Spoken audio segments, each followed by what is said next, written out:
करते हैं। उत्तर प्रदेश जीतने का पूरा प्लान तैयार हो चुका है। मोदी ब्रांड नहीं, मोदी नहीं, योगी ब्रांड से जीतेंगे यूपी। जीत का मंत्र है ब्रांड योगी। योगी आदित्यनाथ जो पूजा करते हैं, यही योगी आदित्यनाथ उत्तर प्रदेश के मुख्यमंत्री होने के नाते बड़ी बड़ी बैठकें करते हैं। बाबुओं और आईएएस के साथ ये बैठक होती है। योगी ब्रांड से उत्तर प्रदेश जीतने की तैयारी है। क्या है ये योगी ब्रांड, कैसे इस ब्रांड के जरिए बड़े बड़े सूरमाओं को शिकस्त दी जाएगी? सबसे पहले देखिए रिपोर्ट, उसके बाद बताएंगे कैसे बना ये ब्रांड। देखिए रिपोर्ट। जय जय श्री राम।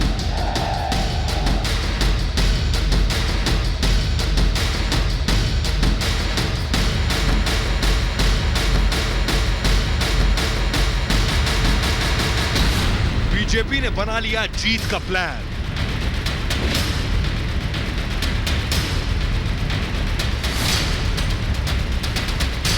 मोदी नहीं, योगी ब्रांड से होगा यूपी फतेह। कैसे योगी जी लगातार यहां आते हैं, एक एक विकास योजना की समीक्षा करते हैं, एक आधुनिक यूपी बनाने में तेजी से आगे बढ़ रहे हैं। आज यूपी में कानून का राज है। जीत की गारंटी ब्रांड योगी। काशी गंगा बही है। पूर्ण बहुमत में हम सरकार पुनः बनाएंगे, उसमें कोई संदेह नहीं। वास्तव में उनके काम का नाम चल रहा है।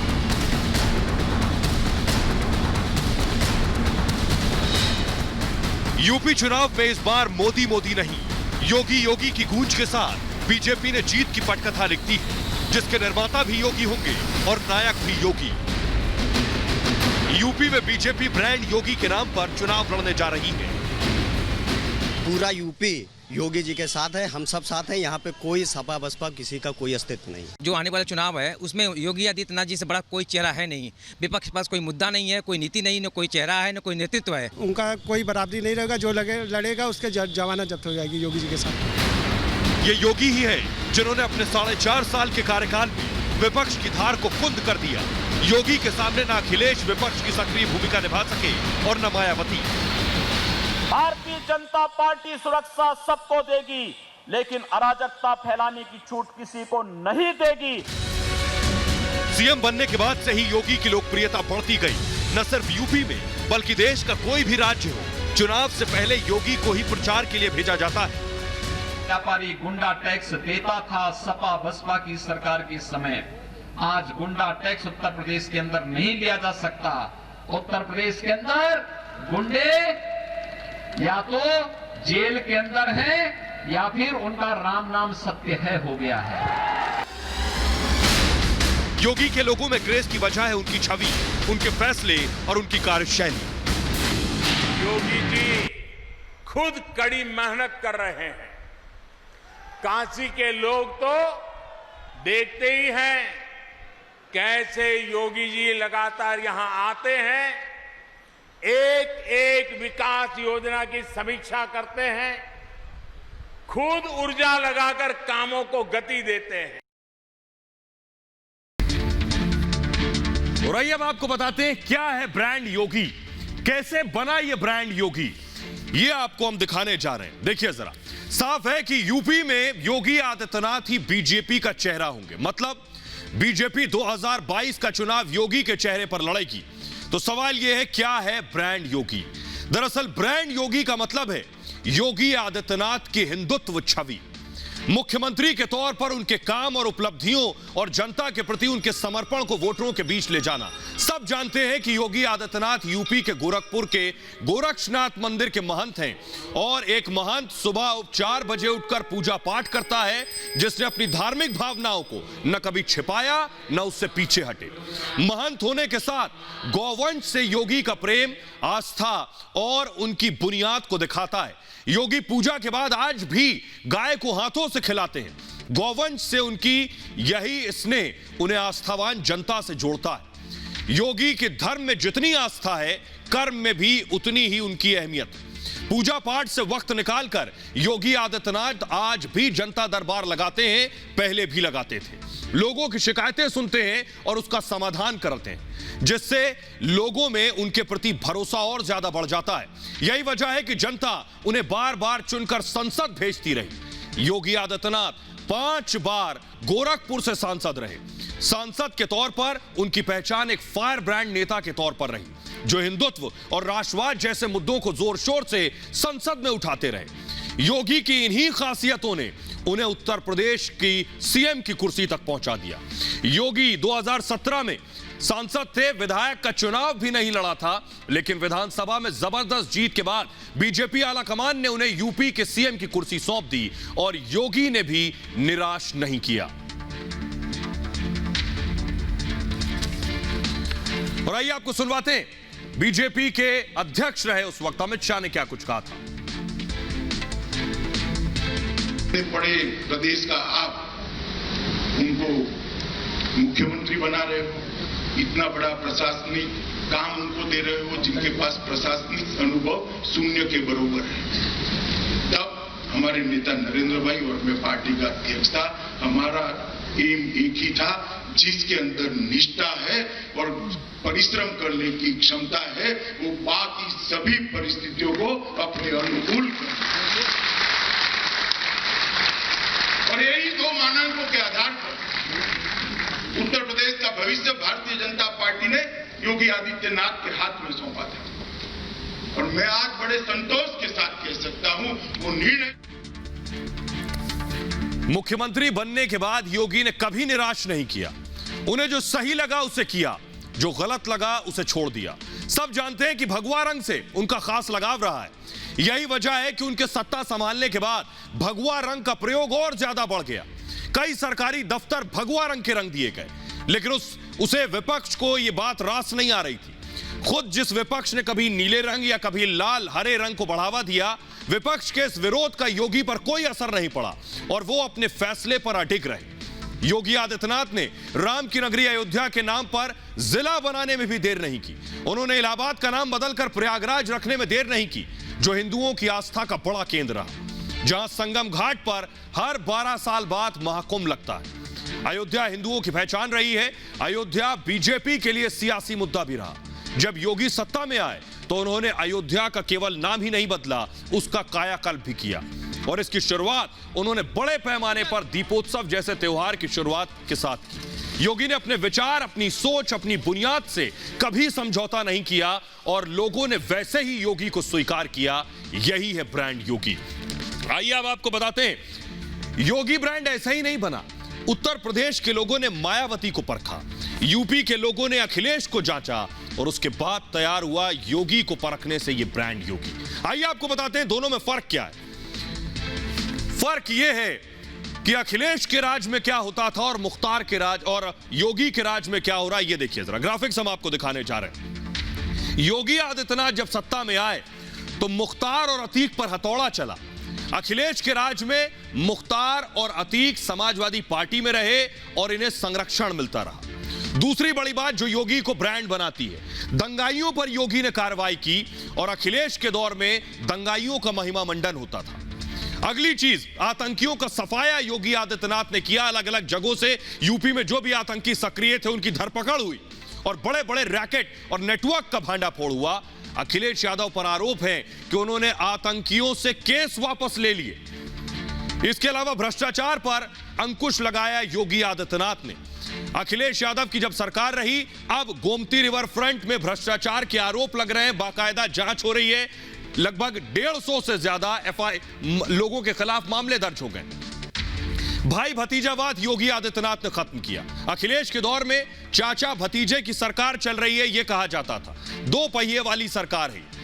लव जिहाद कानून पर योगी ने शिकंजा कसा। लव जिहाद पर कानून लाकर अखिलेश ने कभी इस कानून का समर्थन नहीं किया, न वो ये कानून लेकर आए।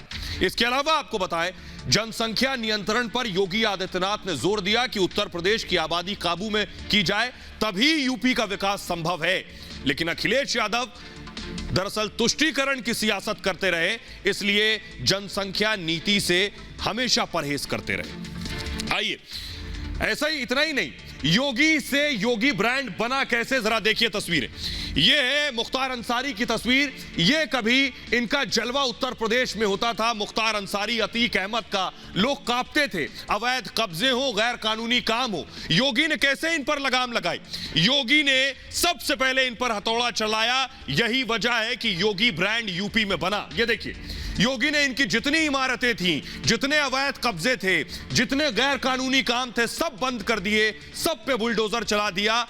इसीलिए बना उत्तर प्रदेश में योगी ब्रांड, जिस पर बीजेपी को यकीन है कि हम इस योगी ब्रांड के सहारे उत्तर प्रदेश में चुनाव जीत लेंगे। ये ब्रांड कैसे तैयार हुआ? यूपी में आए दिन दंगे हुआ करते थे, लेकिन योगी राज में जो दंगे हुए, ये देखिए, जो दंगे हुए उस दौरान, सीए प्रोटेस्ट के दौरान अलग अलग शहरों में दंगे हुए। योगी ने पहले तो इस पर लगाम लगाई, उसके बाद जितने लोग इस दंगे में शामिल थे उनके खिलाफ सोचिए कैसी कार्रवाई हुई। उनके पोस्टर सड़कों पर चिपका दिए गए, उनके घर से वसूली की गई। ये देखिए, बाकायदा पोस्टर लगे हुए थे उन लोगों के जो इस तरह के दंगों में शामिल थे, सार्वजनिक संपत्ति को नुकसान पहुंचाने में शामिल थे। उनके पोस्टर चस्पा कर दिए गए, फोटो के साथ इनकी तलाश की गई और इनके घर से वसूली हुई। इन्होंने जो भी सरकारी संपत्ति, हमारे आपके टैक्स के पैसों को नुकसान पहुंचाया था। आइए अब आपको दिखाते हैं कि इतना ही नहीं, योगी आदित्यनाथ ने कोरोना पर लगाम लगाई। आज उत्तर प्रदेश में एक्टिव केस की संख्या देखिए और केरल में देखिए, या किसी भी राज्य का उदाहरण ले लीजिए, यूपी नंबर 1 है कोरोना कंट्रोल में। उत्तर प्रदेश बनाम केरल देखिए जरा जनसंख्या। केरल की जनसंख्या है 4 करोड़ और यूपी की 24 करोड़ जनसंख्या है। केरल, इसलिए बता रहा हूं कि केरल में आजकल कोरोना संभाले नहीं संभल रहा। देखिए जरा दोनों जगहों पर केसेस देखिए। उत्तर प्रदेश में मौत देखिए 22,755 हुई और केरल में मौत हुई 16,585। आबादी देखिए 24 करोड़ और 4 करोड़, मौतों की संख्या देखिए। एक्टिव केस देखिए यूपी में 784, 1000 से भी कम है 784। और जरा देखिए एक्टिव केस केरल में 1,55,000 से ज्यादा केस हैं केरला में। ये खुद ब खुद पूरी कहानी बयां कर रहा है। आइए आपको बताते हैं, लेकिन इस दौरान अखिलेश यादव सियासत कर रहे हैं, उन्हें डर है, ब्रांड योगी का खौफ भी है। इसलिए अखिलेश यादव ने ट्वीट किया। अखिलेश यादव ने क्या लिखा है? सुना है भाजपा गांव गांव जाकर आशीर्वाद लेगी, जिसने जनता की सांस छीन ली पर ऑक्सीजन नहीं दी, महंगे सिलेंडर से चूल्हे बुझा दिए, महंगी बिजली से घरों में अंधेरा कर दिया और किसान, मजदूर, महिला, शिक्षक, युवा, दलित, पिछड़े सबका उत्पीड़न किया, काम रोजगार दिया नहीं, रोजी रोटी और छीन ली। ये अखिलेश यादव ने ट्वीट किया और अखिलेश यादव बाकायदा, उन्हें पता है कि ब्रांड योगी से टकराना आसान काम नहीं है। पिछले 4.5 साल में अखिलेश यादव विपक्ष के तौर पर भी गायब रहे। इसलिए देखिए, समाजवादी पार्टी, खुद अखिलेश यादव बैठे हैं और ये समाजवादी कार्यकर्ताओं को बुलाकर बाकायदा बैठक हुई और बैठक के जरिए निकला कि आखिर ब्रांड योगी को काउंटर कैसे करना है। आपको बताते हैं आखिर कि सुनिए जरा लोगों को कि लोग ब्रांड योगी के साथ हैं या लोग अखिलेश यादव के साथ हैं। यूपी के लोग क्या ब्रांड योगी को स्वीकार करेंगे? ऐसा कोई ब्रांड है भी? खुद यूपी की जनता को सुनिए। योगी जैसा ना कोई काम किया है ना आगे कर पाएगा। योगी जी जो है उत्तर पूरे भारतवर्ष में हिंदुत्व के अकेले चेहरा हैं और भारतीय जनता पार्टी में अकेले योगी हैं।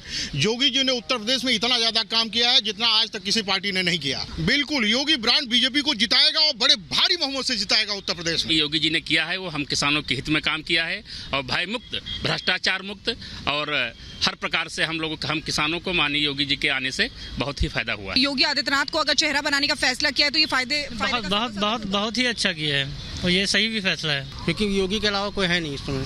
अच्छा, उन्होंने जो किया है अच्छा किया है और आगे भी अच्छा करेंगे। 2022 का 2027 तक रहेंगे वो। कि योगी जो ब्रांड है वो बीजेपी को मदद करेगा? मदद करेगा। विकास हो रहा है? विकास काफी हो रहा है, बहुत ज्यादा विकास हो रहा है। आप संतुष्ट हैं? बहुत संतुष्ट हैं। योगी ब्रांड बीजेपी को जिताने में मदद करेगा। योगी जी ने बहुत काम किया है, पूरे उत्तर प्रदेश की जनता उनसे खुश है। बहुत विकास हुआ है। बिल्कुल विकास हुआ। पूरी दुनिया उनको चाह रही है। हमने तो सुना ऑस्ट्रेलिया के किसी सांसद ने कहा है कि कुछ दिन के लिए योगी जी को उधार दे दो, तो फिर यूपी वाले क्या कर रहे हैं? तो आपने देख लिया उत्तर प्रदेश के लोग योगी ब्रांड को स्वीकार कर रहे हैं या नहीं स्वीकार कर रहे हैं। आगे बढ़ते हैं और अब आपको बताते हैं कैसे योगी बनाम फादर की लड़ाई शुरू हो गई है। आखिर क्या हुआ? योगी आदित्यनाथ ने कहा कि 2 बच्चे ही अच्छे, लेकिन देश के खिलाफ कौन रच रहा है आबादी वाली साजिश? चर्च का कहना है कि 5 बच्चे अच्छे हैं, 5 बच्चे वालों पर खजाना लुटाना शुरू कर दिया है। चर्च को यह डर सता रहा है कि जनसंख्या कहीं कम ना हो जाए, इसलिए देश के खिलाफ यह जनसंख्या वाला षड्यंत्र हो रहा है। देखिए जरा रिपोर्ट।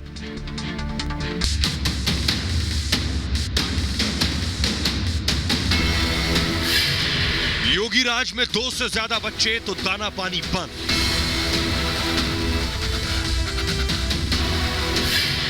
पांच से ज्यादा बच्चे पर चर्च ने खोला खजाना।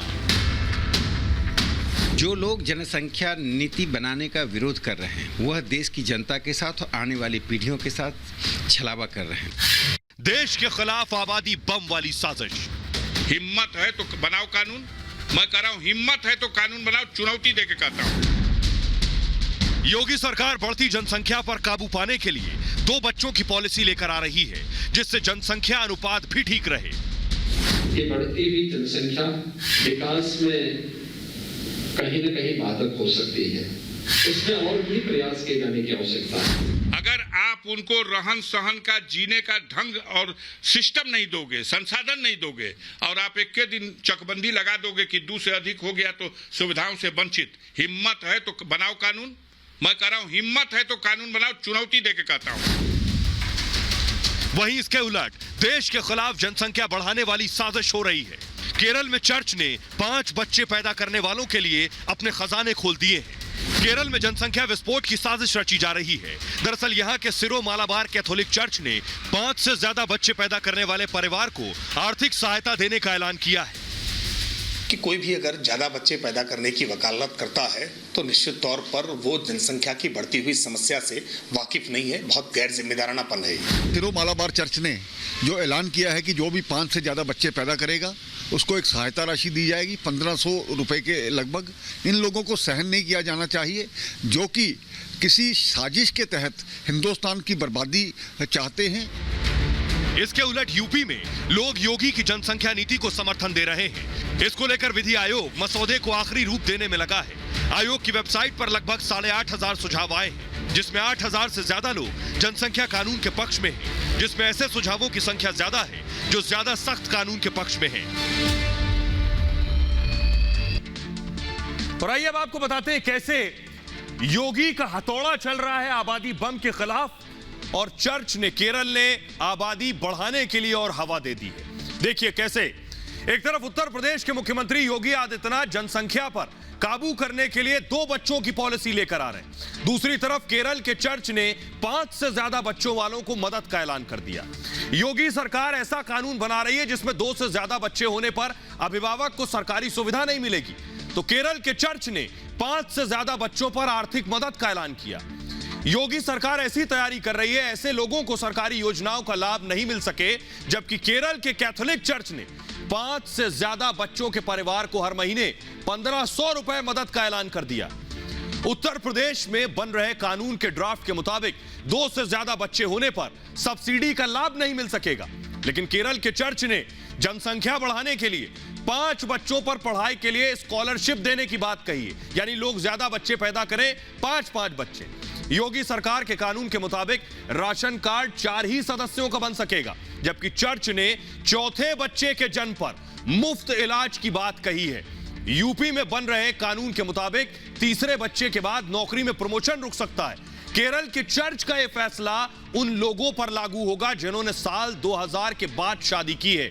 योगी सरकार 2 से ज्यादा बच्चों के माता पिता पर स्थानीय निकाय चुनाव लड़ने पर रोक लगाने की तैयारी कर रही है, तो केरल के कैथोलिक चर्च ने ऑनलाइन बैठक के बाद इसकी घोषणा की। इसके मुताबिक अगस्त 2021 से अगले महीने से योजना लागू करने की तैयारी है। दरअसल योगी आदित्यनाथ यूपी की आबादी पर काबू पाने के मकसद से कानून ला रहे हैं, जबकि केरल के चर्च का कहना है कि ईसाई की आबादी घट रही है, इसके तहत वो ईसाई आबादी बढ़ाना चाहते हैं। ये इसके पीछे वजह। आइए अब आपको बताते हैं हम कि आखिर योगी आदित्यनाथ ने यूपी में जो सर्वे कराया आबादी के लिए, पूरा उत्तर प्रदेश इस जनसंख्या नीति के हक में है। हर शख्स कह रहा है कि उत्तर प्रदेश में ऐसी जनसंख्या नीति आनी चाहिए। देखिए जरा सर्वे में क्या निकल कर आया। जनसंख्या नियंत्रण के लिए सख्त कानून बने, लोग ये कह रहे हैं। करीब 97%, सोचिए यूपी के 97% लोग कानून के समर्थन में है, इस नीति के हक में।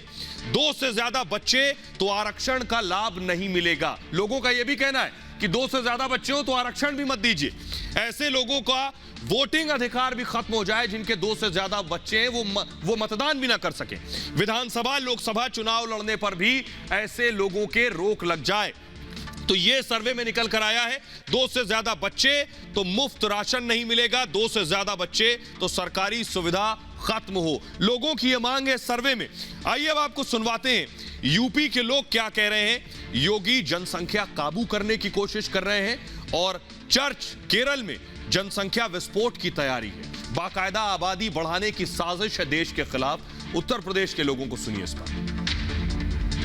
एक बच्चे को ही पालना बड़ा मुश्किल काम होता जा रहा है। 2-2 बच्चे, 5-5 बच्चे तो फिर बड़ी मुश्किल काम है। तो फिर इससे आप ये सोचिए कि बच्चों का भविष्य क्या होगा। ये अगर आगे के लिए अगर कोई कदम यूपी सरकार उठा रही है तो हमें तो लगता है कि ठीक है। पॉपुलेशन एक्सप्लोजन को बढ़ावा देने का कोई भी डिसीजन इस समय जो हालात है, इंडिया के 130 करोड़ आबादी पहुंच चुकी है, बहुत ही मूर्खतापूर्ण होगा। नौकरी नहीं मिलेंगी, बच्चों को आदमी पढ़ा नहीं पाएगा तो क्या करेगा वो फिर। ये तो गलत है ना। यूपी सरकार सही कह रही है कि 2 बच्चे बहुत हैं। कोई भी समझदार व्यक्ति कोई भी कहेगा कि भाई बच्चे 2 ही अच्छे हैं। उनके लिहाज से वो ज्यादा बेस्ट है, हमारे हिसाब से यूपी गवर्नमेंट अच्छी है। केरल सरकार इस तरीके का काम कर रही है। वो जो चर्च कह रहा है वो अपने मन से नहीं कह रहा है, वो तो दिशा निर्देश उसको कहीं से और से आया है, चाहे वो कहीं से भी आया हो। ये ईसाईयत को फैलाने का और भारत की जनता में एक वोट बैंक को स्थापित करने का इन लोगों ने लालच पैदा कर रखा है। जनसंख्या बहुत ज़रूरी है, ध्यान रखना। और जो हमारी स्टेट गवर्नमेंट स्टेप्स ले रही है वो बड़े सराहनीय है। और जनसंख्या नियंत्रण बहुत अच्छा कानून है। इसकी वजह से देश की जनसंख्या बहुत तेज़ी से बढ़ रही है और बेरोजगारी बहुत ज़्यादा हो रही है। इसकी वजह से अगर ये ला रहे हैं तो बहुत ही अच्छा कदम है ये। केरल के लिए तो मैं बिल्कुल एग्री नहीं, उसके पे तो कुछ ना कुछ गवर्नमेंट उसके ऊपर करे कुछ।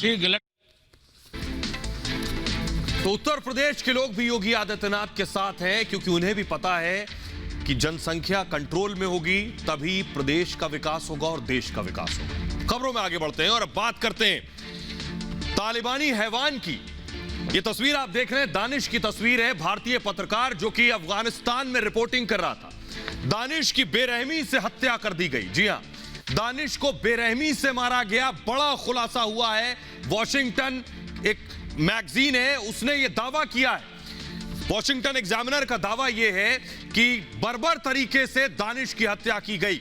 दरअसल दानिश इस जगह पर मौजूद था, ये जो आप देख रहे हैं स्पिन बोल्डक, जहां तालिबान का कब्जा था। दानिश वहां से भागा और भागकर जब उसे गोली लगी तो एक मस्जिद में गया, लेकिन मस्जिद तक पहुंचा, वहां भी तालिबानी पहुंच गए और उसके बाद दानिश की बर्बर तरीके से हत्या कर दी। आइए आपको बताते हैं, जरा देखिए कैसे दानिश को बेरहमी से मारा गया। आखिर क्या क्रूरता की गई दानिश के साथ, वो आपको बताने जा रहे हैं। दानिश अफगानिस्तान में था, पिछले काफी दिन से अफगानिस्तान में था। पुलित्जर पुरस्कार भी उसे मिला था। पत्रकार दानिश की सुनियोजित हत्या हुई। हुआ क्या कि अमेरिकी मैगजीन रिपोर्ट ने यह दावा किया है गोलीबारी में फंसकर दानिश की मौत नहीं हुई। पहले कहा गया था कि दानिश दरअसल गोलीबारी में फंस गया जिसकी वजह से उसकी मौत हुई, बल्कि हकीकत यह है कि अफगानिस्तान फोर्सेस के साथ थे, उनकी टुकड़ी पर तालिबानी हमला हुआ। दानिश अफगानिस्तान की फौज के साथ थे और उस पर हमला हुआ जिसमें दानिश को गोलियों के छर्रे लगे। घायल दानिश पास की मस्जिद में जाकर छिप गया। दानिश का इलाज किया गया। दानिश की जानकारी लोगों तक फैली तो हमला तालिबानियों ने दानिश को पकड़ लिया। उसके बाद भारतीय पहचान के चलते उसकी हत्या कर दी गई। दानिश को गोलियों से छलनी कर दिया गया। आइए अब आपको जरा मैं तफसील से बताता हूं उन तस्वीरों के साथ कि दानिश के साथ हुआ क्या। दानिश भारतीय पत्रकार थे, उनके साथ क्या हैवानियत बरती तालिबानियों ने। दरअसल भारतीय मूल के पत्रकार दानिश सिद्दीकी कवरेज के लिए अफगानिस्तान गए थे। वो अफगानिस्तान और तालिबान की जंग कवर कर रहे थे। इसी दौरान स्पिन बोल्डक में जब वो अफगान आर्मी के साथ कवरेज पर जा रहे थे, तभी उन पर तालिबान के आतंकियों ने हमला कर दिया। इस गोलीबारी में दानिश को छर्रे लग गए और वो घायल हो गए। घायल हालत में दानिश पड़ोस की एक मस्जिद में पहुंचे तो मस्जिद में मौजूद लोगों ने उनका इलाज किया, लेकिन इस दौरान जानकारी तालिबान तक पहुंच गई कि दानिश मस्जिद में छिपे हैं। जब तालिबान को दानिश का पता चला तो मस्जिद पर तालिबान ने हमला बोल दिया। भारी संख्या में वहां तालिबानी पहुंच गए। इस हमले के बाद तालिबानी आतंकी मस्जिद में पहुंचे और दानिश को मस्जिद से बाहर खींच कर लाए। इसके बाद दानिश को गोलियों से भून कर छलनी कर दिया गया। यह दावा अमेरिकी मैगजीन वॉशिंगटन एग्जामिनर ने किया कि भारतीय पत्रकार दानिश सिद्दीकी को जब आतंकी मस्जिद के बाहर लाए तो उन्होंने दानिश से उसके बारे में पूछा और आतंकियों को दानिश के भारतीय होने की जानकारी मिली तो उन्होंने दानिश को बहुत बेरहमी के साथ मौत के घाट उतार दिया। दानिश का शव उसके बाद हिंदुस्तान लेकर आया गया। दानिश के परिवार को उनका पार्थिव शरीर सौंप दिया गया। बहरहाल आगे बढ़ते हैं और आपको दिखाते हैं कि तालिबान की सफाई क्या है। तालिबान का कहना है कि उन्होंने दानिश को नहीं मारा। तालिबान का कहना है कि दानिश की हत्या में उनका हाथ नहीं, उन्होंने जानबूझकर नहीं मारा।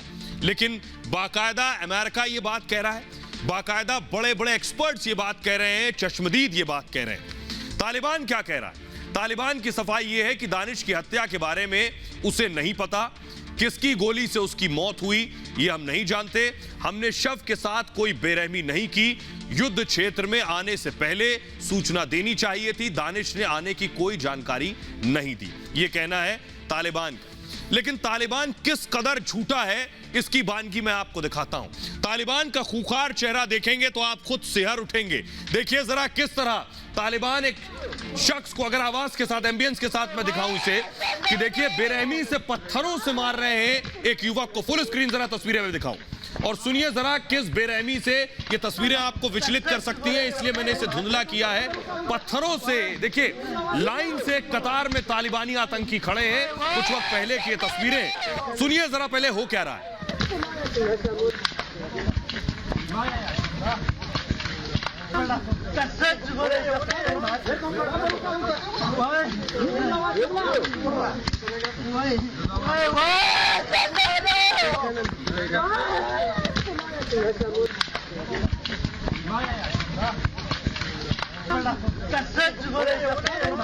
देख रहे हैं आप, जल्लादों की तरह, जानवरों की तरह कैसे युवक को बेरहमी से पत्थरों से पीट रहे हैं बिना किसी दया के।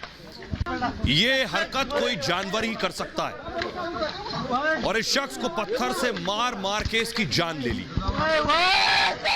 वो शख्स चीखता रहा, चिल्लाता रहा, लेकिन कोई उसे बचाने वाला नहीं आया। ये थी भेड़ियों और जानवरों की फौज।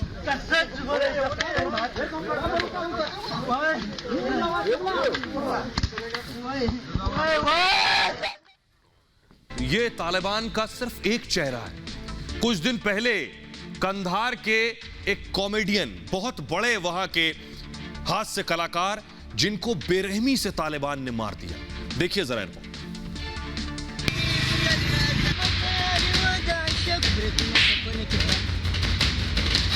बाइक पर सवार ये हैं अफगानिस्तान के मशहूर कॉमेडियन। तालिबान ने इन्हें मौत के घाट उतार दिया।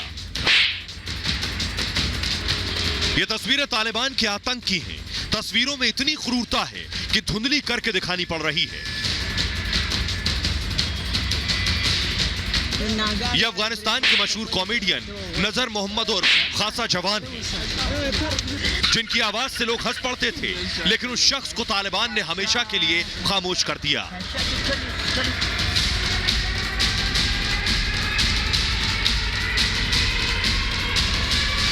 कॉमेडियन के परिवार के लोगों के मुताबिक कॉमेडियन नसीर पहले कंधार पुलिस में काम करते थे और तालिबान अफगान समर्थकों की चुन चुन कर हत्या कर रहा है। आतंकियों ने पहले कॉमेडियन के घर की तलाशी ली, इसके बाद उसे अपने साथ गाड़ी में बिठा कर ले गए। गाड़ी में तालिबानियों ने कॉमेडियन के साथ जमकर बदसलूकी की और उनका वीडियो भी सोशल मीडिया पर पोस्ट किया। तालिबानी दहशतगर्दी की क्रूरता यहीं खत्म नहीं हुई।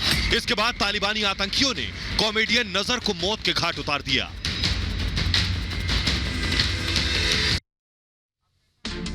आपने देखा किस बेरहमी से, बर्बर तरीके से ऐसा कोई वहशी और दरिंदा ही कर सकता है।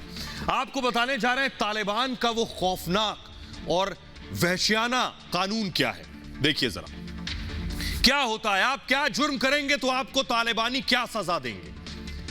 चोरी अगर की आपने अफगानिस्तान में तो तालिबानी आपका हाथ काट देंगे। यानी तालिबान में चोरी की सजा है, उनके शासनकाल में आपके दोनों हाथ काट दिए जाएंगे। यह सिर्फ चोरी की सजा है। अगला जुर्म देखिए, किसी का अपहरण कर लिया है तो सजाए मौत की सजा मिलेगी। अगर किसी मासूम से रेप किया है तो सबके सामने सिर धड़ से कलम कर देते हैं। बुरके में अगर पैर दिख गए, किसी महिला ने नकाब पहना, बुरका पहना और उसके पैर दिखाई दे गए तो उसे बेरहमी से मारा पीटा जाता है। यह है तालिबानी कानून। इतना ही नहीं, आगे देखिए, महिला अगर अपमानित करे, यानी महिला अगर अपनी बात कहे, इसे वो परिभाषित अपमानित के तौर पर कर रहे हैं, तो 70 से 100 कोड़े उस महिला को मारे जाएंगे। अगर किसी ने प्रेम कर लिया, अफगानिस्तान में प्यार करना भी गुनाह है, प्रेम कर लिया तो पत्थर से पीट कर हत्या कर दी जाती है। प्यार करने वालों की कोई जगह नहीं है अफगानिस्तान में। समलैंगिकता के आरोप अगर आप पर लग गए तो दीवार से गिराकर आपकी हत्या कर दी जाएगी। यानी आपको खड़ा किया जाएगा और एक बड़ी दीवार आपके ऊपर ढा दी जाएगी और ऐसे आपकी हत्या कर दी जाएगी। तो तालिबान के बारे में सुनकर ही कोई भी खौफजदा हो जाएगा। एक और तस्वीर दिखाते हैं, देखिए जरा किस बर्बर तरीके से एक शख्स को बेरहमी से पीट रहे हैं। फुल स्क्रीन जरा तस्वीरें दिखाऊं मैं एम्बियंस के साथ, सुनिए जरा।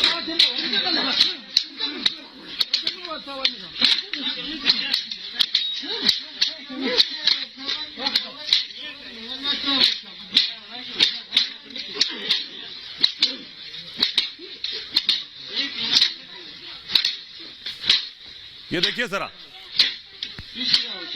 तालिबान के आतंकी डंडों से बेरहमी से शख्स को मार रहे हैं।